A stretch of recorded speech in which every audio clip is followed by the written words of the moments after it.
नमस्कार। हमारी मेवाड़ की कहानी में आपका स्वागत है। हमने महाराणा मोकल तक मेवाड़ का इतिहास देखा। आज मोकल के बाद में उनके पुत्र महाराणा कुंभा का इतिहास देखते हैं। महाराणा कुंभा जिनका इतिहास मेवाड़ के अंदर एक स्थापत्य कला के स्वर्ण काल के रूप में देखा जा सकता है। कुंभा ने अपने पूर्वजों की गरिमा को बनाए रखते हुए अपने दुश्मनों को दबाया और अपने साम्राज्य को ऊंचाइयों के शिखर पर ले जाने के लिए हर संभव प्रयास किया था। देखिए, महाराणा कुंभा है वो महाराणा मोकल और सौभाग्य देवी के पुत्र थे। सौभाग्य देवी परमार राजकुमारी थी। जब कुंभा शासक बने और आंतरिक और बाह्य कठिनाइयों से अपने आप को बचाया। अब देखते हैं कि कुंभा के सामने कौन सी कठिनाइयां थी। प्रारंभिक कठिनाइयां, इससे पहले वाले चैप्टर हमने देखा था कि मेवाड़ के शासक थे क्षेत्र सिंह। क्षेत्र सिंह की उपपत्नी के पुत्र थे चाचा और मेरा। 3 पीढ़ियों से सेवा में थे। इसके कारण इनका प्रभाव बढ़ गया था और इनका प्रमुख सहयोगी हो गया महपा पंवार। ये विद्रोही हो गए और कहते हैं इन्हीं ने मोकल की हत्या करवाई थी। अब कुंभा ने क्या किया कि रणमल और राघव देव के नेतृत्व के अंदर चाचा और मेरा का दमन करने का प्रयास किया और वो इसमें कामयाब हो गए। लेकिन चाचा के पुत्र थे एका और महपा पंवार, ये भागने में कामयाब हो गए और ये कहां पहुंचे? ये मालवा के सुल्तान महमूद खिलजी की शरण में पहुंचे। इस प्रकार की प्रारंभिक घटनाएं जो आंतरिक थी उस पर कुंभा ने अपने सूझबूझ से विजय प्राप्त कर ली।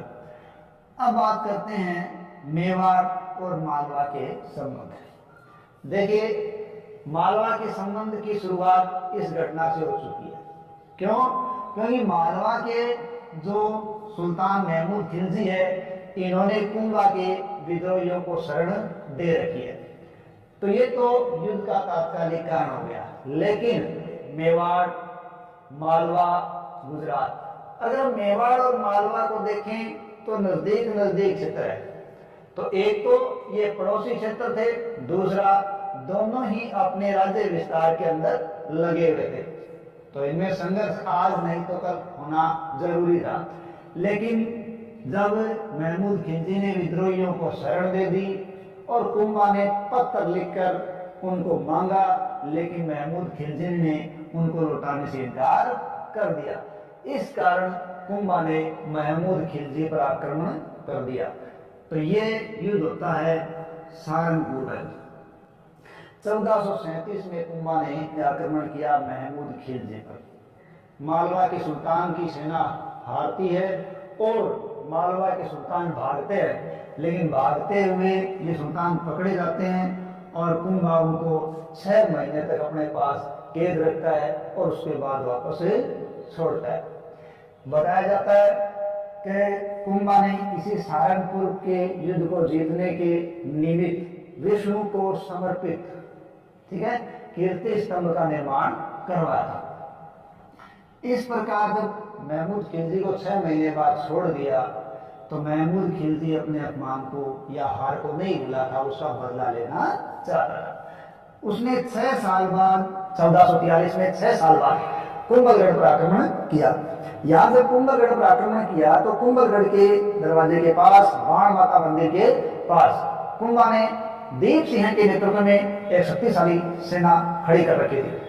कहते हैं सुल्तान के साथ 7 दिन तक खतरनाक भयंकर तरीके से संघर्ष रहा और सुल्तान को बहुत हानि उठानी पड़ी। और 7 दिन बाद जब वो जीता तो उसने बाण माता के मंदिर को तुड़वाया, नंदी की मूर्ति को तुड़वा दिया। यहाँ से वो चित्तौड़ की ओर बढ़े, लेकिन चित्तौड़ पर वो असफल हो गए। इसके 3 साल बाद महमूद खिलजी ने पुनः आक्रमण किया और मांडलगढ़ से वो कहाँ बढ़े? चित्तौड़ की तरफ, लेकिन ये असफल हो गए। अंतिम आक्रमण की बात करें तो 1456 में महमूद खिलजी ने मांडलगढ़ पर आक्रमण किया, लेकिन ये आक्रमण भी उनका असफल हो गया। कुल मिला के कुंभा है वो अपने क्षेत्र को बचाने में सफल रहे। अब बात करते हैं कि मेवाड़ के गुजरात के साथ क्या संबंध थे। तो मेवाड़ के दक्षिण की तरफ देखिए गुजरात है और दोनों के क्षेत्र भी नजदीक नजदीक है। यहाँ आबू का जो क्षेत्र है उस आबू के क्षेत्र को मेवाड़ के द्वारा कब्जा कर लिया जाता है। क्यों? उनको मानना था कि गुजरात का जब आक्रमण होगा तो एक मध्यस्थ के रूप में आबू काम कर सकता है और वो एक बचाव का केंद्र हो सकता है। इस और इधर मेवाड़ भी राज्य विस्तार में लगा हुआ था और गुजरात भी राज्य विस्तार में लगा हुआ था। अब हुआ क्या, देखिए नागौर के शासक थे फिरोज खान। जब फिरोज खान की मृत्यु हो जाती है तो यहाँ शम्स खान शासक बनते हैं या हाकिम नियुक्त किए जाते हैं। फिरोज खान की जगह शम्स आजम नागौर के हाकिम बन जाते हैं, लेकिन फिरोज खान के भाई मुजाहिद खान है वो शम्स खान पर आक्रमण कर देते हैं और उसको भगा देते हैं। शम्स का भाग कर मेवाड़ पहुंचते हैं और कुंभा से मदद मांगते हैं। कुंभा शम्स खान की मदद करते हैं और मुजाहिद खान को भगाकर शम्स खान को पुनः नागौर का हाकिम बनाया जाता है। लेकिन उनसे यह शर्त रखी जाती है कि वो कुंभा की अनुमति के बिना यहाँ कुछ कार्य नहीं करेंगे। लेकिन कुंभा की अनुमति के बिना ही शम्स खान ने क्या किया, यहाँ निर्माण कार्य, किले की मरम्मत ये करवाने प्रारंभ कर दिए।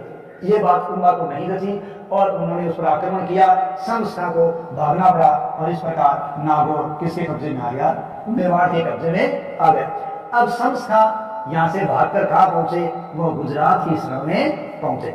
इस प्रकार जो शम्स खान पहले कुंभा के साथ सहयोगी थे या कुंभा से जिन्होंने मदद प्राप्त की थी, अब वो कहाँ पहुंचे हैं, गुजरात। और उन्होंने गुजरात के सुल्तान शासक कुतुबुद्दीन के साथ अपनी पुत्री का विवाह कर दिया और उन्होंने योजना बनाई कि वो कहाँ आक्रमण करेंगे, मेवाड़ पर आक्रमण करेंगे।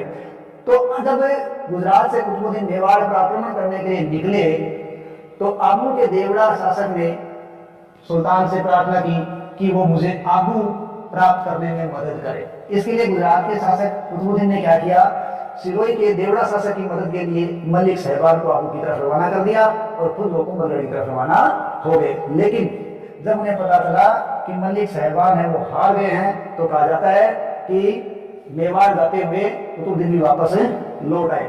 आगे पता चलता है कि जब कुतुबुद्दीन वापस आ रहे थे कहां से, मेवाड़ की तरफ से, तो रास्ते में उनको महमूद खिलजी का प्रतिनिधि ताज खान मिलता है।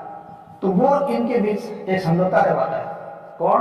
ताज खान, कि मालवा और गुजरात है वो दोनों मिलकर मेवाड़ पर हमला करें। गुजरात करेगा दक्षिण की तरफ से आक्रमण और उसे जीतने पर दक्षिण के हिस्से दिए जाएंगे और उधर मालवा भी आक्रमण करेगा और उसे मेवाड़ के मुख्य भाग और अहीरवाड़ा का क्षेत्र जीतने पर प्राप्त हो जाएगा। ये दोनों के बीच समझौता होता है और ये समझौता क्या कहलाता है, चंपानेर की संधि के नाम से जाना जाता है। तो चंपानेर की संधि किसके बीच होती है, गुजरात और मालवा के शासकों के बीच होती है, जिसके आधार पर उन्होंने मेवाड़ को जीतकर अलग अलग बांटने का समझौता किया था।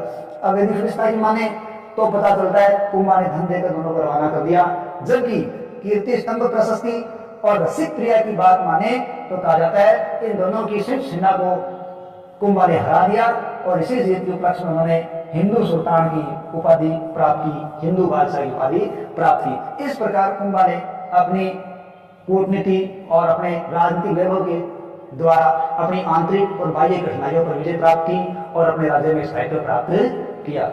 आज के पार्ट में बस इतना ही।